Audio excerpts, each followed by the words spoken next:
Good morning, everyone, and welcome to our training of our new warehouse surrounding transfers and location, presented by me, of course. And without further ado, let's begin. So, after months of construction, our new warehouse is now fully functional. It has been for a while now, but I want to officially welcome it. In our new warehouse, we have 7 racks or aisles with 73 bays and over 200 rack locations. It's quite spacious, and you might think 200 locations, which is scary and can be confusing, but I'm here to guide you navigate the locations and refresh your mind about warehouse transfers.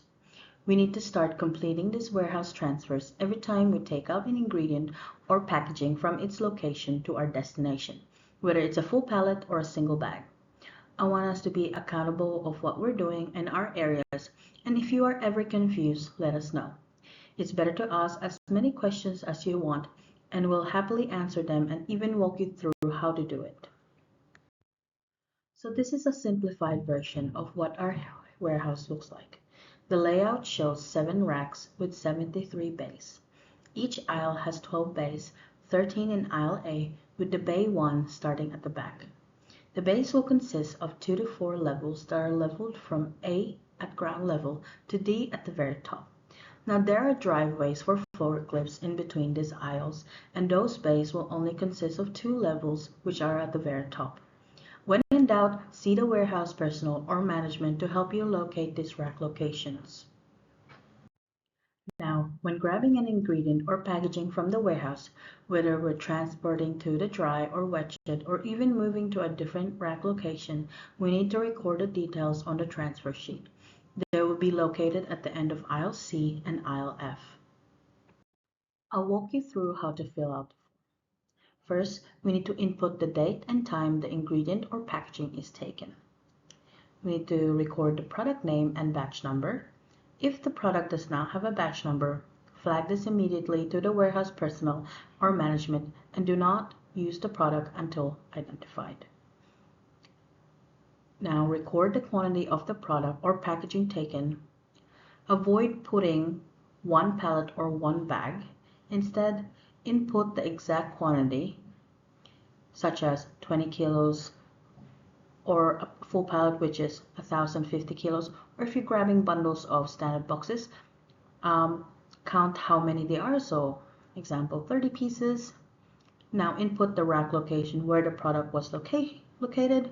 So, for example, WB11B, and record where it is being transferred to. So, wet shed, dry shed, or another rack location. After recording the details, you must input your initial.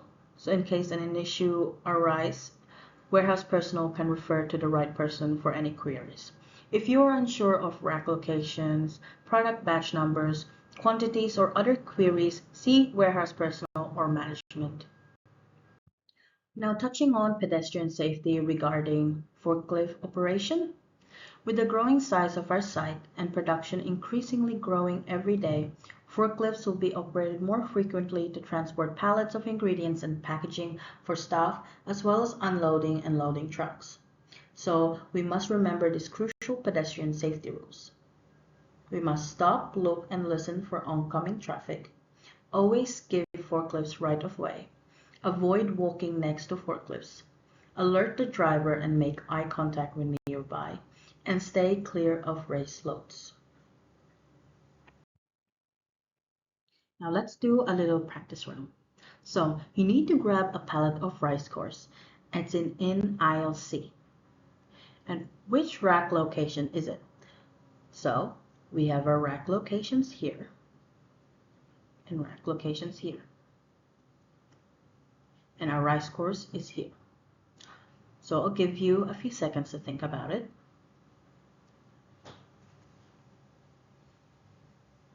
So this is bay 9 and this is bay 10. And the levels are A, B, C, and D. And we are in aisle C. So the rack location of the rice course will be W for warehouse, aisle C, which is C, and bay 9, and then level B. So it will be WC09B.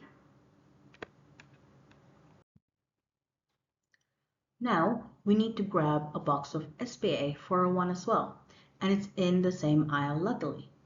What rack location is it? So our SPA401 is here. That was where our rice course is. We pulled it out. Now we need a box of SPA401. Remember, this is bay 10, this is bay 9. We are in aisle C, and the levels are A, B, C, and D. I'll give you a few seconds to think about it.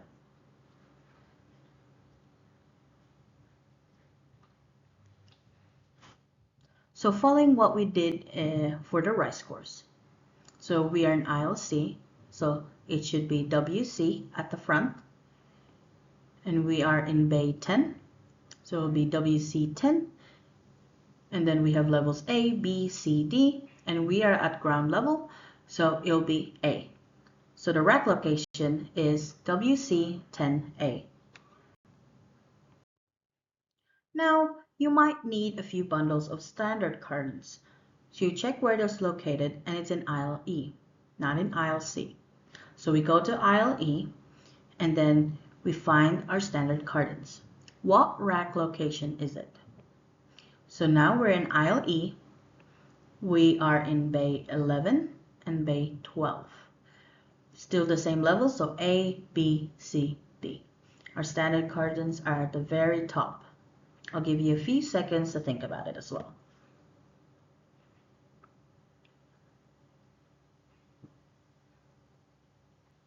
So we're in bay 11 and bay 12. Our standard cartons are in bay 11. And it's at the level A, B, C, D. So it's at level D. So it should be W, E, aisle E, bay 11, and then level D. So the rack location is WE11D. Now, after grabbing all the stuff we need from the warehouse, we need to record what we're transferring from the warehouse to our destination. First, let's do the rice course. So what details should you record? We should be recording all the details we need. We need to input the date, time, product, batch number, quantity, rack location we're getting the rice course from, and to where we're transferring it. Dry shed, wet shed, or another location in the warehouse. And then we input the operator initial at the end. Second question is it sufficient to just write one pallet instead of the actual quantity? Simple answer is no. We shouldn't be writing just one pallet, one bag, one box. We should be inputting the actual quantity. So a full pallet of rice course would be 1,050 kilos. So we need to input that in the quantity section. Now, is it important to record the correct rack location and destination it is transporting to? Yes, it is. So we need to ensure that the rack location we're getting the product from is correct. If in doubt, see the warehouse personnel or management, and then where we're transporting it to. Dry shed, wet shed, or another rack location. Now, is an operator initial important? Of course it is. If there are any issues regarding the product, batch numbers, or quantity, warehouse personnel or management can go to the correct person and ask any queries. Now, so this is how it would look like. So we're inputting the date, 10th of the 10th, 2025, and the time, 6:15 a.m. The product name, which is rice course, batch number 0838. If there are any issues with the batch numbers, see the warehouse personnel or management, the exact quantity you are taking, the rack location it was located and you were grabbing from, and then what destination you're transporting it to. And then at the end, you'll input your initial. Now here's the rest of what we have done for the rice course and SPA401 and standard cartons. So for the SPA401, we'll input the date and time as well. what product name, the batch number of it, what quantity, exact quantity it is. So if we're getting one bag, it would be 20 or 25 kilos, depending on what it says on the bag. The rack location you got that from, and the destination you're transporting it to, and then the initial. The same thing with the standard cartons.